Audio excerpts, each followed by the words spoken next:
Welcome to This Explainer. Okay, so have you ever stared at a totally blank page or a fresh screen and just felt completely overwhelmed by where to even begin? Well, today we're going to completely demystify graphic design. We're taking what often feels like this, pure, unteachable artistic magic, and we're breaking it down into a highly practical, learnable framework.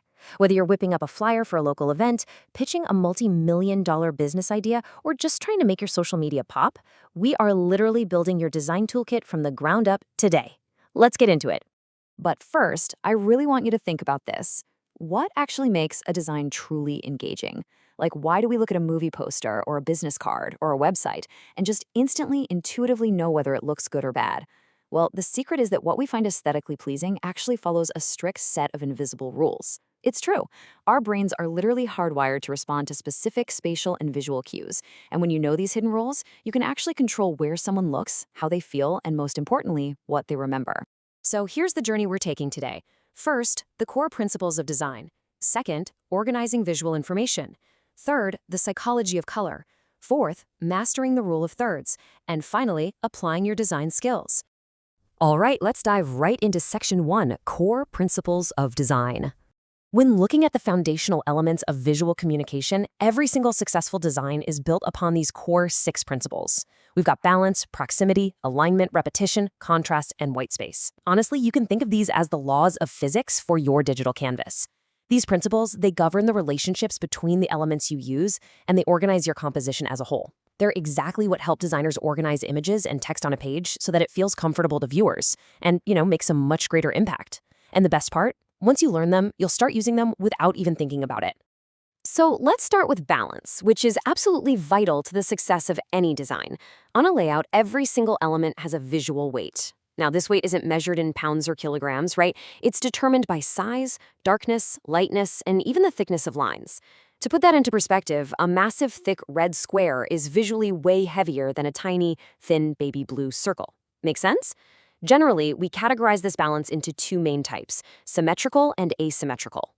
Symmetrical balance uses an absolutely equal distribution of visual weight.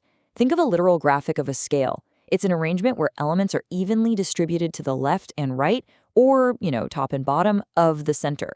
It's very direct, it's formal, and it powerfully communicates stability. The visual weight is exactly equal on both sides, which completely grounds the image. Now, on the flip side, we have asymmetrical balance. Here, we do not have a mirror image. Instead, it's an arrangement of completely unlike objects that somehow maintain equal weight on each side of the page. It's kind of like magic. You can balance a single, large, heavy element on the right with several smaller, lighter elements on the left.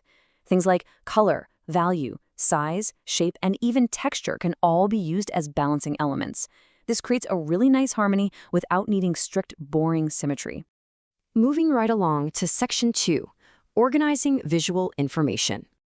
Okay, so once you have a good sense of visual weight, you need to know exactly where to place items to actually make them readable. Let's think about a business card, say for a place called the Mermaid Tavern. Imagine 5 separate, totally unorganized pieces of information just scattered into the corners. Your eye literally doesn't know where to look first. It's a mess. But if we apply the principle of proximity, everything changes. This principle simply states that you must group related items together. You move them physically close to each other so they're seen as one cohesive group. By simply grouping the name and the contact info together, boom, you create instant organization and readability. And if the information is organized, it's for sure far more likely to be read and remembered. Now, once things are grouped, we've got to guide the viewer's eye, and we do that with contrast. Contrast is, hands down, the single most effective way to add visual interest to your page. The core rule here is profound but actually super simple. If 2 items are not exactly the same, then make them different, really different. Don't just make a font slightly bolder, make it massive. Change the color, change the whole shape. Contrast aids in organizing the information by instantly telling the reader, hey, this is what's most important. Which brings us to Section 3, the psychology of color. All right, so now that we've set our spatial rules for layout and contrast, we can start adding layers of emotion and meaning. Enter the color wheel. Now, this isn't just a basic tool from elementary school art class. It's a profound visual language. It showcases the relationships between primary colors, your reds, blues, and yellows, which mix to form secondary colors like orange and green, which then mix to form tertiary colors. Designers use this wheel to make highly precise harmony decisions. For instance, choosing complementary colors, those directly opposite each other on the wheel, like red and green, creates this really high contrast and vibrancy. Meanwhile, choosing analogous colors, the ones right next to each other, well, that offers a super calm, cohesive look. But here's the thing, colors do far more than just look pretty together. They drastically influence human psychology. Just look at how specific colors evoke very specific reactions. Red represents strength and energy, right? That's exactly why you see it in big, bold sale advertisements. Blue symbolizes trust and calmness, which is why pretty much every major bank logo utilizes it. Yellow brings out optimism, green connects us to nature and balance, and purple conveys luxury and mystery. So when you design, you really aren't just picking your favorite color. You're strategically choosing a palette that perfectly aligns with your intended message. So the absolutely crucial point here is this fundamental mindset shift. It's a difference between thinking like an artist and thinking like a designer. An artist, well, they emphasize personal expression and internal emotions. It's all about complete creative freedom without needing a specific function. A designer, on the other hand, a designer solves visual problems practically. They rely on studying the target audience, prioritizing function and communication over pure form. Now, while the two can definitely overlap beautifully, you gotta remember that in design, function always leads the way. Okay, let's dive into Section 4, Mastering the Rule of Thirds. Let's take a step back from the micro elements of fonts and colors for a second and look at the macro view of your canvas. The rule of thirds is a foundational principle borrowed straight from photography and cinematography. Imagine drawing a giant tic-tac-toe board over your canvas. So a 3x3 grid dividing the composition into 9 equal sections. The rule dictates that you should place your most important element, the main subject, at one of the 4 intersecting lines. We call these the power points. Placing your subject perfectly in the dead center, honestly, it's often kind of static and boring. Off-center placement leaves room for balance and creates this dynamic visual tension that actually keeps the eye moving throughout the frame. And there's actually some fascinating neuroscience behind why this works. It's wonderfully captured by the idea that when we look at an image, our eye doesn't just hit the center and stop. No, it looks for a natural starting point determined by visual weight. When a subject is off-center, it creates a sort of visual problem, like there's empty space beside the subject, that our eye naturally attempts to resolve by scanning the rest of the frame.